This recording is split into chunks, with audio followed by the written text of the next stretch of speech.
김현정의 뉴스쇼 CBS 라디오와 함께하고 계십니다. 저는 퇴근길 시사자키 정관용입니다.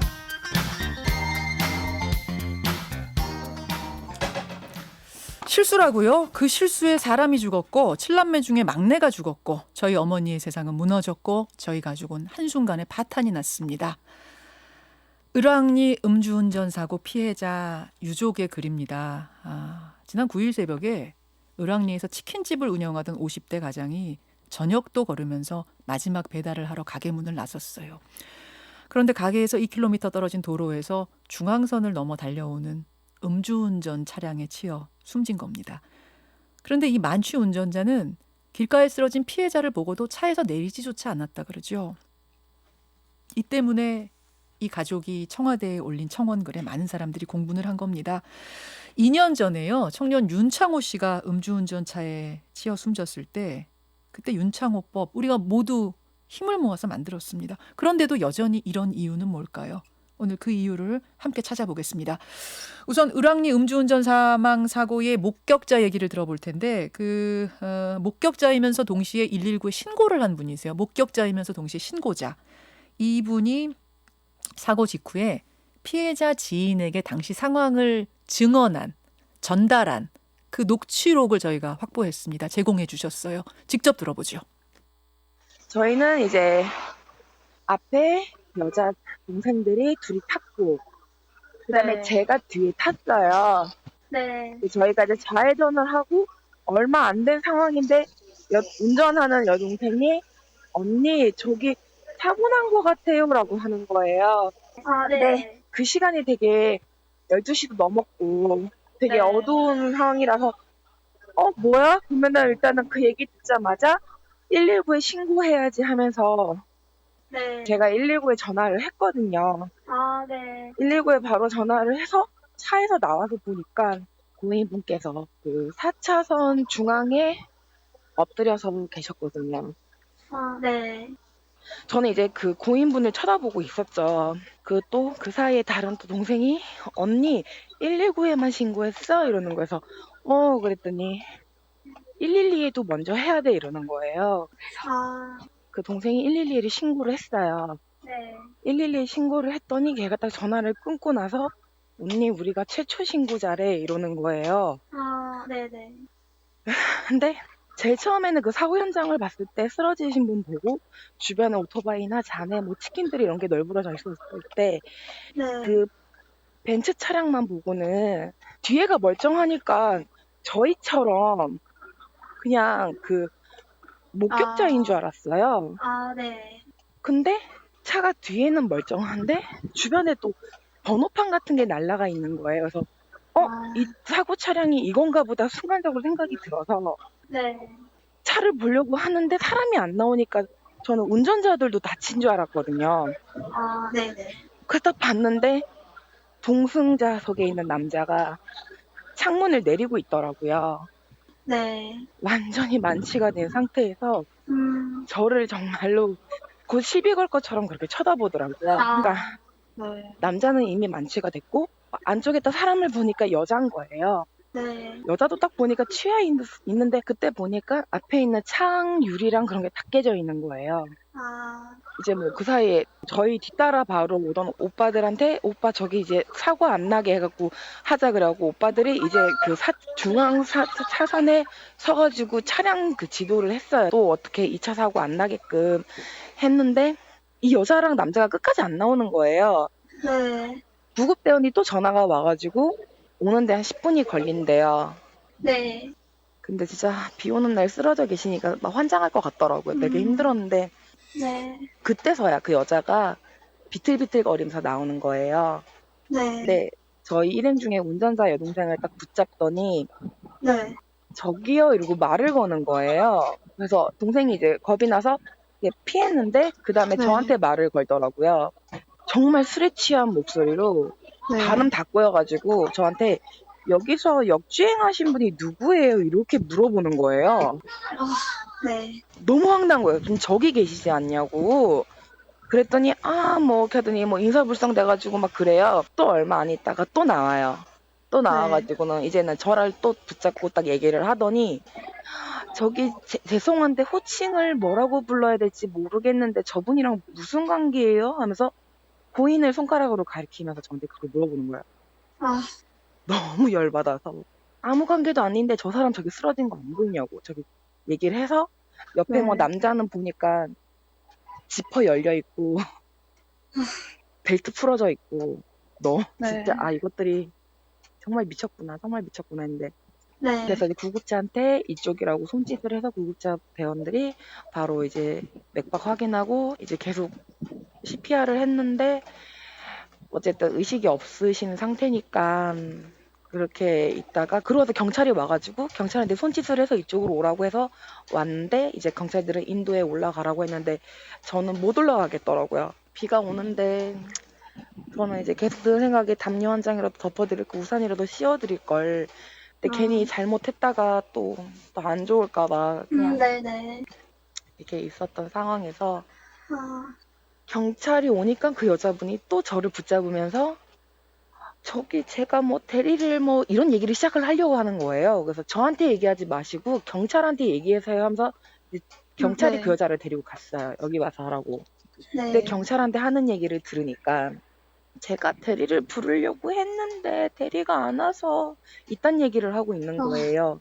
네. 그러더니 같이 있던 일행 중에 그 차 이제 그거 지나가게끔 해줬던 오빠가 들었는데 동승자였던 그 벨트 풀리고 지퍼 풀린 그 놈이 네. 자기 변호사한테 전화했다고. 아, 동승자가요? 동승자가. 거기서 또 다들 한번 벙찐 거죠. 아 맞아. 그 여자가 그 얘기도 했어요. 이 남자가 경찰한테 약간 좀 자기가 잘못을 했는데 되려 당당한 거예요. 그러니까 이 여자가 네. 오빠 이 사람들 경찰이라고 그러면서 손을 끌어당겼거든요. 아, 경찰한테 그 남자가 자기가 당당하게 할 정도면 전혀 반성의 기미가 없었던 거거든요. 그러고 있는 상태에서 이제 구급차가 그 고인분 실어 가시고 저희는 다 정리가 된 후에 네. 그다음에 주변에서 좀 심장 벌렁거리니까 좀 계속 서 있었거든요. 아, 네, 그렇게 된 상황이에요. 그러니까 너무 화가 나는 거죠. 그 사람들한테 해서 네. 자, 예. 처벌을 받았으면 을왕리 음주운전 사고. 치킨집 사장님이 음주운전차에 치여서 숨진 그 사고의 목격자이자 신고자가 당시 유족 측에게 전달한 그 내용을 제가 생생하게 제공받아서 생생하게 들려드렸습니다. 이 사고뿐이 아닙니다. 지난주에는요, 대낮에 음주 차량이 길가에 서 있는 6살 아이를 치여서 숨지게 하는 사고도 벌어졌습니다. 윤창호법이 꽤 강한 법으로 알려졌는데 왜 이런 음주운전 사고는 끊이지 않는 걸까요? 당시 윤창호법을 만드는데 앞장섰던 고 윤창호 씨의 친구 얘기를 좀 들어보겠습니다. 김민진 씨 연결이 되어 있습니다. 김민진 씨 나와 계세요. 네, 안녕하세요. 예. 참 이런 뉴스로 또 민진 씨를 만나게 될지 몰랐어요, 저희가. 저도 그런데 도대체 그때 그 강하게 법을 만든다고 만들었는데도 왜 이런 음주운전 사고가 계속되는 거라고 보세요? 저는 우선은 지금 이전에 그 녹취 파일을 들으면서 네. 지금도 심장이 너무 많이 떨려서 근데 왜 계속 이렇게 사람들이 음주운전 때문에 죽을까? 왜 계속 다칠까?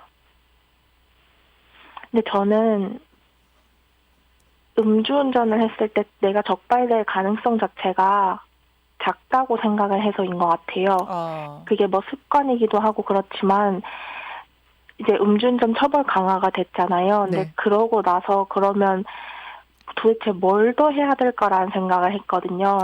왜냐면 음주운전은 술에 취한 상태에서 습관처럼 이루어지는 속성이 있기 때문에 교육을 한다고 해가지고 이게 바뀔 거라는 데는 대부분의 전문가들이 회의적인 입장을 가지고 있어요.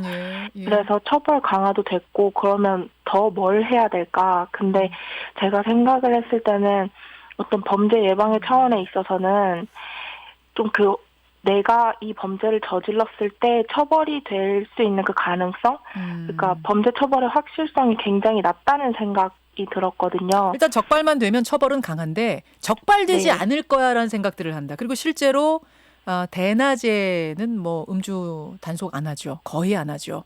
그리고 한적한 길 거의 음주 단속 안 하죠. 그러니까 나는 안 걸릴 거야 이런 생각들을 한단 말씀이시죠? 네, 그래서 음주운전 같은 경우에는 그 처벌의 확실성이 굉장히 낮고 네.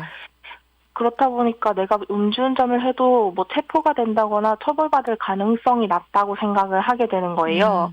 그러면 실질적으로 처벌은 강화가 되었지만 그 네. 처벌 대상이 내가 될 거라는 생각이 없으니까 그러네요. 계속해서 습관처럼 일어나는 게 아닐까라는 생각을 해보긴 했었습니다. 아마 이 음주운전 관련해서는 법적인 측면에서 아주 많이 고민을 하신 분이 민진 씨예요. 제가 잘 알고 있습니다. 그래서 지금 이 상황들 보면서도 어떤 대안이 그러면 있을 수 있을까에 대해서 진지하게 고민하셨을 텐데 뭐가 가능하겠습니까? 우선 사실 해외 사례를 보면 타이완에서는 저희가 윤창호법 하면서도 계속 이야기를 했던 부분인데 음주운전자의 경우에 차량 번호판 색깔을 다르게 하는 걸 실시하고 있어요.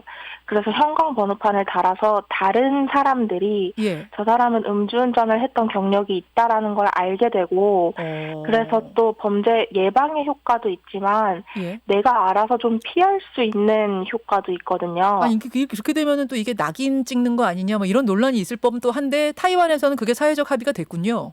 네, 그래서 진행이 되고 있어요. 실질적으로 처벌을 그렇게 받고 있고. 예. 그런데 그런 낙인이 될 수 있다라는 것도 저도 그런 부분에 있어서 걱정이 되기는 하지만 그러면 이번에 이렇게 너무나 안타까운 사고 소식을 들었던 것처럼 네. 상호도 마찬가지였지만 이분은 한 가정의 가장이었고